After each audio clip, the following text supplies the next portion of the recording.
Alors, XRP a perdu 1,77% en 24 heures. C'est pas énorme, mais c'est révélateur. Salut à tous, je suis Sarah de La Russie Crypto.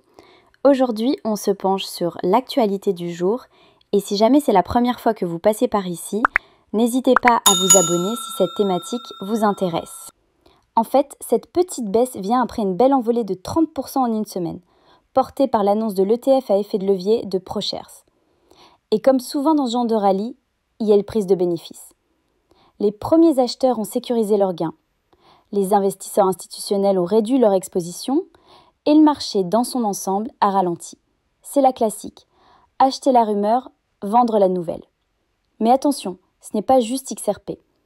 Le marché crypto global a reculé de 3,5%. Bitcoin a perdu 5% en passant sous les 120 000 $, ce qui a déclenché 681 millions de dollars de liquidation. Et XRP, comme souvent, a suivi le mouvement.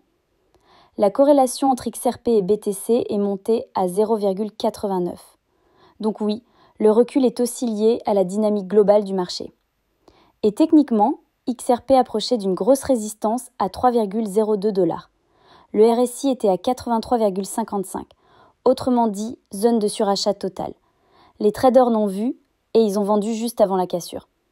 L'analyse technique montre aussi que la moyenne mobile sur 7 jours, à 2,65 $, allait jouer un rôle de support. Et c'est ce qu'il s'est passé. Le recul s'est arrêté à 2,80, pour l'instant. Et malgré ça, le sentiment reste haussier. On parle toujours de cible à 4,80 $ si XRP franchit les 3 $ proprement. Certains analystes voient même une figure tasse avec anse, ce qui est souvent un signal fort de continuation haussière. Et c'est pas que du technique, il y a un vrai narratif institutionnel autour de XRP. Tomoya Asakura, PDG de SBI Global Asset Management, présente XRP comme la plus grosse opportunité de transfert de richesse générationnelle. Pourquoi ? À cause de son usage dans les paiements transfrontaliers et de ses partenariats bancaires solides via Ripple. Côté adoption, c'est la Corée du Sud qui pousse fort. 70% des achats nets viennent de là-bas. Mais en parallèle, Binance a enregistré 104 millions de dollars de sorties en une semaine. Donc clairement, ça prend des gains en Asie aussi. Et pour couronner le tout, on a toujours le risque réglementaire avec la SEC et le fait que XRP a été exclu du top 20 de Grayscale. Ça met un frein à l'entrée de nouveaux capitaux institutionnels. Mais il y a quand même des signaux de confiance. Le nombre d'adresses détenant plus de 10 000 XRP était un record historique, 300 000 adresses.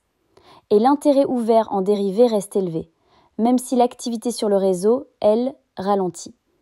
Alors, la vraie question maintenant, c'est simple.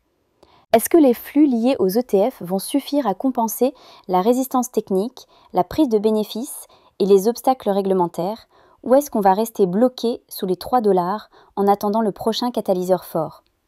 En tout cas, la bataille se joue cette semaine